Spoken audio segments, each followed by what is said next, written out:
Fernando, boa noite. Diego Pérez, da Rádio 102 FM.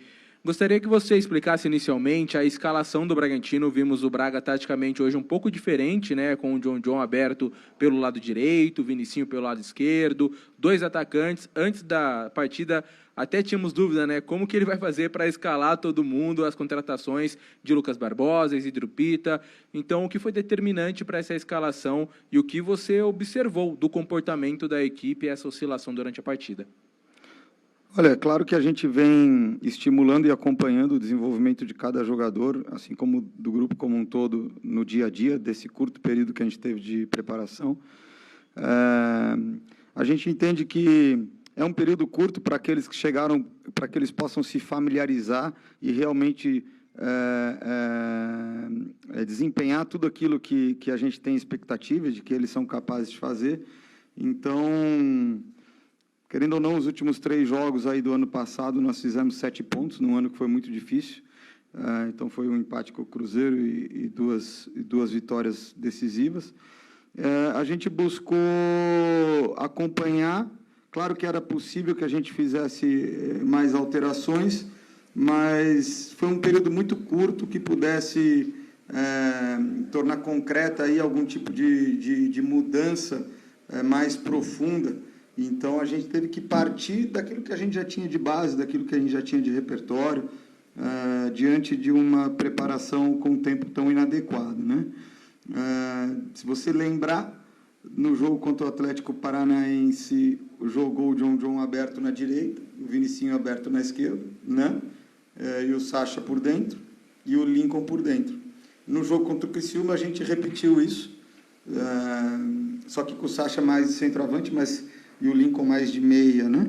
E liberando o Evangelista como um meia também, mas mantendo o John pela direita e Vinícius pela esquerda. Então, a gente acabou, na verdade, dando sequência nessa ideia, e o jogador que acabou saindo do elenco ali era o Lincoln, né? Então, a gente optou pela utilização do Pita, né? Pelo que a gente conhece dele, das características, pela experiência que ele tem, e também pelo aquilo que a gente viu nos treinamentos. E até me alongando na resposta, deu para ver aí no primeiro tempo, nos primeiros 30 minutos, enquanto o time foi capaz de sustentar o ritmo de jogo que a gente queria e que a gente pretende manter, que eles se entenderam, né? Conseguiram se associar, conseguiram se ler, conseguiram ser criativos. Então, esse foi um ponto importante para a gente, né, em relação àquilo que a gente estava trabalhando, em relação àquilo que a gente esperava, a gente poder ver isso acontecendo, pelo menos num período aí do jogo. Boa noite, Fernando. Lucas Sam, da Rádio Futebol Total. Fernando, hoje você já teve o reforço do Isidro Pita, teve o Lucas Barbosa, que acabou entrando. Quero saber como que você vê essas novas opções para o elenco, como que elas funcionam na sua cabeça e como que foi o processo para a escolha desses nomes, que você participou ativamente, você participou mais passivamente? A gente precisa ter um elenco forte e que haja disputa de posição para que tenha competitividade interna, né? A competitividade interna, ela sendo saudável, ela gera um ciclo de que a evolução de um jogador impulsiona a evolução do outro.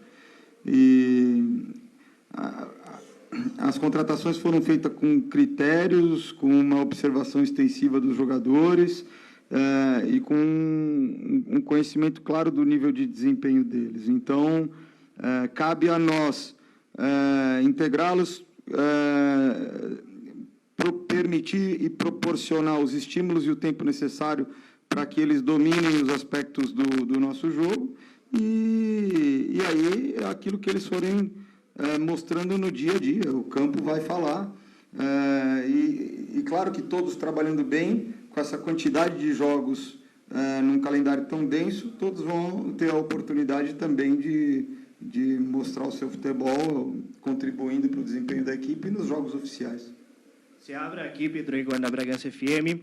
Seabra, você acha que hoje o Red Bull Bragantino sentiu um pouco a falta de ritmo de jogo? É o primeiro jogo, né? A primeira partida da temporada, e fazendo essa análise já pós-partida, talvez você não tenha demorado um pouquinho mais para mexer, para fazer as substituições hoje? Olha, acho que os dois times sentiram, né? Você vê que tem até uma alternância no primeiro tempo, a gente começa muito forte, O Corinthians tem alguns movimentos ali que ele faz que geram um pouco de dúvida e a gente não ajusta a marcação de uma forma tão precisa, a marcação alta, né? E eles começam a jogar um pouco, mas tem um momento ali em que a gente acaba não conseguindo sustentar a intensidade também, né? E não só a questão física, mas também o cansaço em alguns momentos atrapalha o próprio julgamento, o critério e as escolhas. Então, a gente, a partir ali de uns 30 minutos do primeiro tempo, tomou algumas decisões ruins com bola, se precipitou, proporcionou contra-ataques para o Corinthians, que geraram mais desgaste ainda, né?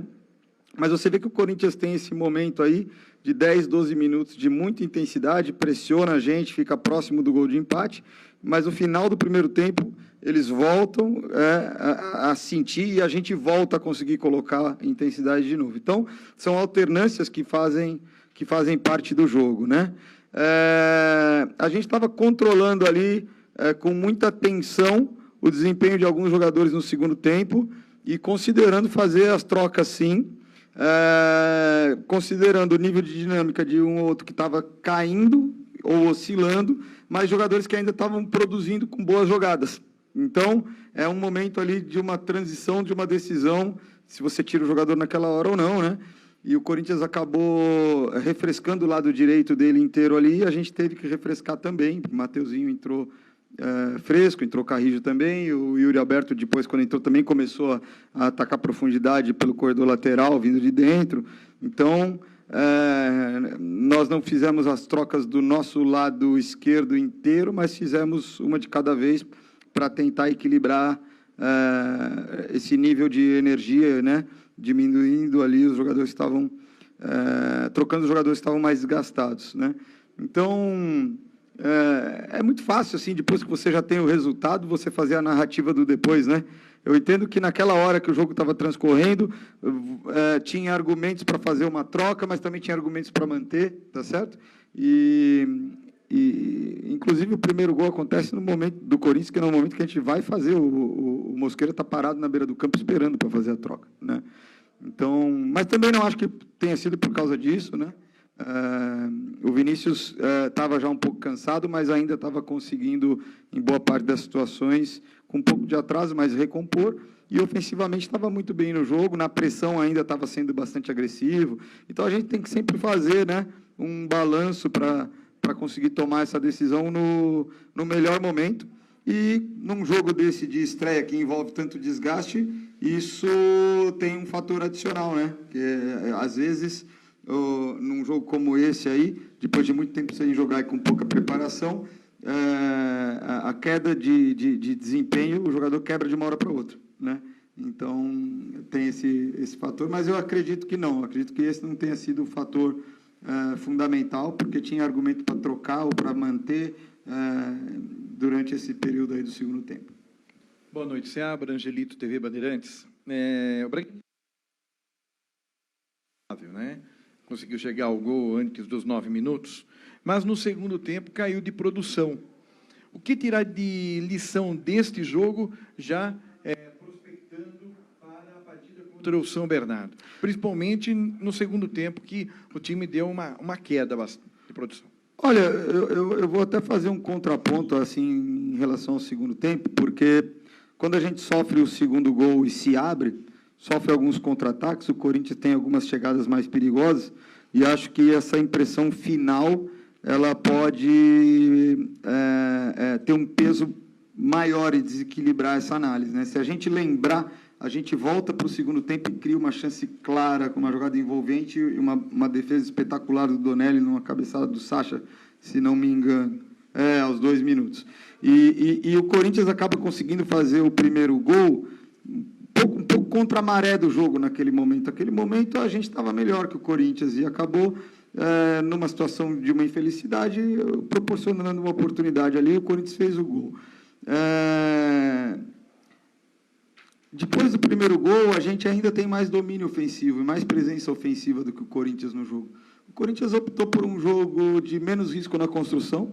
No primeiro tempo, arriscou mais e envolveu mais. No segundo tempo, arriscou menos e envolveu menos, mas apostou com muito passe direto, colocando 2 atacantes também, e algumas bolas entraram no chão para combinação, mas muitas buscando bola longa, né? Então, saía circulando curto para atrair a nossa pressão e fazia bola longa. Se a gente tivesse alinhado nas rodagens de linha e os volantes bem posicionados para a segunda bola, a gente ia ganhar essas bolas no campo de ataque, eu ia pôr o pé na bola e sair para a lateral. Então, teve algumas situações que o Corinthians conseguiu progredir, mas a maior parte acho que a gente ainda neutralizou. Claro que a gente não teve um volume de criação tão desejado como a gente gostaria, né? Mas entendo que a gente ainda teve mais presença ofensiva. Depois do segundo gol do Corinthians, sim, aí o cenário do jogo muda em relação ao domínio, porque o Corinthians tem contra-ataque, tem sequências de escanteio. Alguns escanteios foram erros de arbitragem, né? Então, tem um lance que o Henry bate a bola na canela do jogador do Corinthians, ela vai para a linha de fundo, ele dá escanteio. Daquele escanteio saíram mais 3 escanteios. Um desse lado, 2 do lado de lá, quer dizer... Então, tem algum... E o Corinthians soube, com a experiência que tem, matar o tempo, fazer antijogo, demorar em todas as reposições. Então, essa presença também ofensiva do Corinthians no final do jogo, ela não foi necessariamente envolvendo ou criando chances, mas foi jogando com a estratégia daquele momento, né? Com a experiência que tem, e entendo que com alguma permissividade da arbitragem em relação à demora para fazer as reposições, né? Boa noite, Seabra. Mário do Correio de Atibaia. Só uma coisa, e aí em relação ao próximo jogo, né, que você perguntou. Cara, eu sempre acho assim, uma coisa é o resultado, ele é fundamental, mas na hora que a gente vai fazer uma análise, a gente tem que entender, seja na vitória ou na derrota, quais foram aqueles aspectos do jogo que a gente conseguiu produzir de acordo com o esperado ou acima do esperado, quais foram abaixo do esperado, e promover os ajustes necessários e os estímulos necessários para reforçar aquilo que foi bom. Então, a gente vai seguir nessa linha, sabendo que é muito importante que a gente, num jogo de futebol, isso é a característica do jogo, a gente seja eficaz nas situações de definição ofensiva e defensiva. Porque, no fim das contas, você vê, foi um jogo que as duas equipes criaram chances, foi um jogo que tiveram alternâncias de momentos ofensivos e de domínio, o que decidiu o jogo foi a situação da eficácia nas definições ofensivas e defensivas. Então, a gente precisa estar muito comprometido com isso. Boa noite, Seabra. Mário do Correio de Atibaia. Queria que você, analisando friamente o jogo, você acredita que o Bragantino poderia ter saído com a vitória? E sobre o confronto de domingo, né, o Bragantino joga fora de casa no 1º de maio contra o São Bernardo. Queria que você falasse sobre o São Bernardo também. É um time que já está há algum tempo na Série A1 disputando, e é um jogo fora de casa, né, para o Bragantino. Sem dúvida, é um jogo muito difícil, né?